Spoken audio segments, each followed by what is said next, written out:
Okay, that was the game between FC Robo and Rivers Angels. That game, 3-1.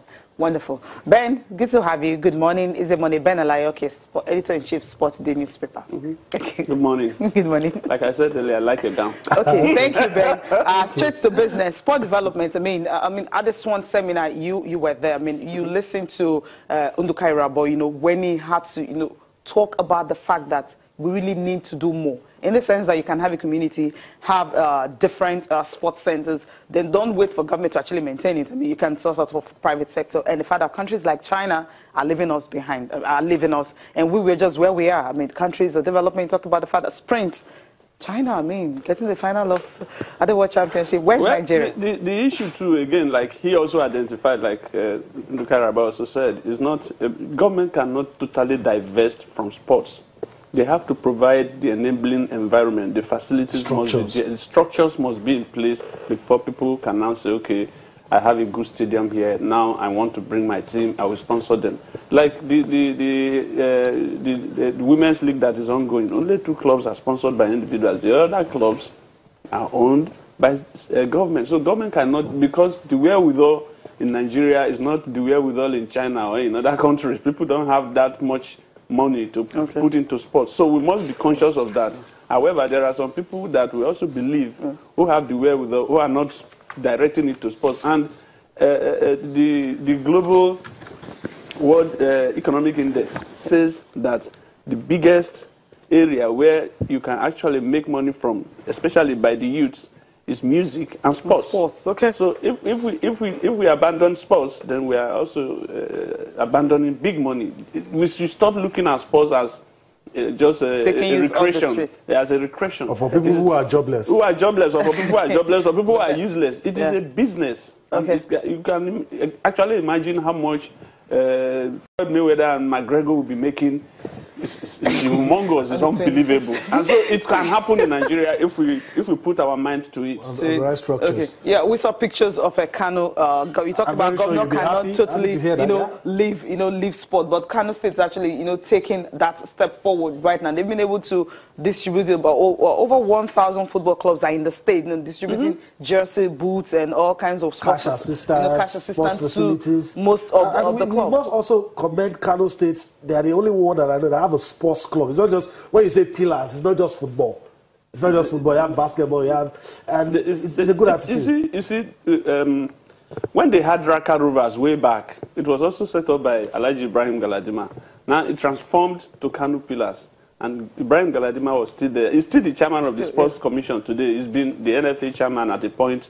He was a substitute chairman when we hosted the 1999 Under-20 World Cup. Yeah. He has a track record of being very, very straightforward and very, very diligent, and especially in the management of funds. What we have, where in other areas, some of our administrators are not too, accountability is key, and that is what Ibrahim Galadima has shown here. It's always been like that. But the fact that you're having a state governor now, taking it upon himself, heavily behind this, because this was, the Chan Eagles played against Kano Pillars in the same stadium. Just after that, he decided to just do this. Chan Eagles won by a lone goal. It was Stephen Ode who scored that goal. I hope we get to score against Benin Republic. I hope so. But for the governor to be able to do this, cash awards and everything and all that, it simply means Cecilia, it's a suggestion of the Sports Commission that the governor is implementing. Okay. And the Sports Commission has a way they operate, and if you know Galadima very well, if you give him any job, he tells you must give me a free hand, and you must give me suggestion, and I will account for every kobo that you give to me. I think that was key, but we must also, like you rightly said, we must commend the governor, for giving all the club sides cash, creating an enabling environment, creating a wonderful environment, and it's no surprise people in Kano love sports a lot. Yeah, anytime Kano Pillars play, you go to the stadium, it's filled to the brim. And I'm sure very soon, maybe there will be talk of expanding the stadium because people are coming, they love it. Get another one. A bit expand or build, anyone, expand or build. All right, let's listen to the governor now, the reason why he had to do that. Nationwide club, each club of Nationwide. Nationwide will sing a set of jersey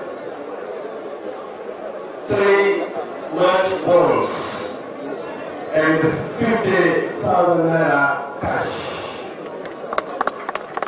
Premier clubs.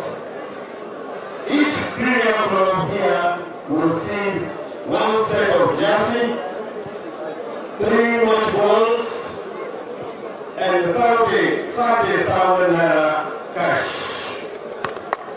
Division 1, Division 2, and Division 3 clubs. Each will receive one set of jersey and 2 match balls. Ladies and gentlemen, all what I have said can be seen behind us here. All what we have here is for 1,206 clubs in Kano State, taken from 484 wards of Kano State. Well, you heard it all from him. I think it's a good gesture. Other governments can also take a cue from there. Not just having a football club, but the one you can easily support. Over 1,000 in Kano. And the ones that are highly recognized, that they know very well. Some of them receive cash prizes, their best players and all that. And when your governor recognizes you, know that, okay, I want to give it all and give my best. Let's move to Chan Eagles now, talking about they're going to also play, based in that Kano. Based in Kano, also supporting the game they played, the first leg. Okay, yeah. They have to cancel this deficit. How positive are you about that?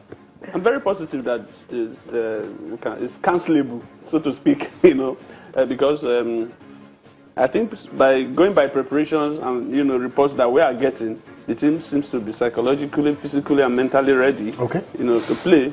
The Squirrels at Lance came into Kano yesterday, and we have no choice but to just qualify, because it would be unheard of that a tiny country like Benin Republic denied us from. But it's football. It's football. According to Governor Wike, it's not as big as River State. It's not as big as Ikorodu in terms of population.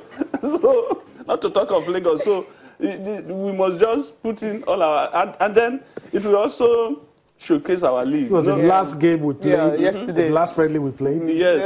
And the turnout was massive as well. It's normal. In fact, if the last time the Chan Eagles qualified for this tournament, we had a game against Cote d'Ivoire in Kaduna, and before then we had a friendly match. The stadium was filled to the brim, even training. And then when we played against Cote d'Ivoire, the game that we won 4-2, if you could recall, it was wonderful. The stadium, by 2 o'clock, there was no space. Even for the team to come into the stadium was war. The security chiefs, a lot of people still outside. Can't come inside. They can do that again on Saturday. It's going to be replicated again on Saturday. And so, in terms of supportership, intimidate the Beninois. In terms of supportership, we have it. But you see, my fear is that half of these Beninois people, they are Nigerians. They know us very well. They know us very well, so they may not be too scared. So our boys have to put their mind to it and go there and show that our league is better than the Benin. Because this is where you showcase how strong your league is. Show them that our league is stronger than the Benin. They don't have a choice. Quickly look at Nigeria Professional Football League now, right? Yemi? Yeah. Match day 35. Wow, how many games to go? I'm just like, it's flying, it's going. Right? Let's quickly see if we can get that to you. A lot of interesting matches in that one. 2 sides on opposite ends. Rivers United taking on Eyimba. We'll see what happens in that one. Rangers taking on Katsina United. Rivers, I talked about that. ABS taking on Plateau United. MFM taking on Gombe United. These are some of the fixtures going to play over the weekend. Pillars taking on Abia Warriors, Shooting Stars taking on Nasarawa United, Lobi Stars taking on El Karabi Warriors, FC Fine taking on Aqua United, Sunshine Stars taking on Tornadoes. A lot to pick from, but in 10 seconds, maybe you talk about MFM, Gombe, ABS, Plateau United, because you have to be concerned about those 2 teams. Well, the MFM Plateau United, well, MFM Gombe. MFM in Gombe is going to be a tight game. Because in Gombe, most times you don't come away with a point. But MFM, they are desperate, you know, to go ahead and so it's going to be a tight game. All right, okay, all right. Let's go on a quick break, and we'll return. We'll take a look at the papers, and we'll be wrapping this up on the show this morning.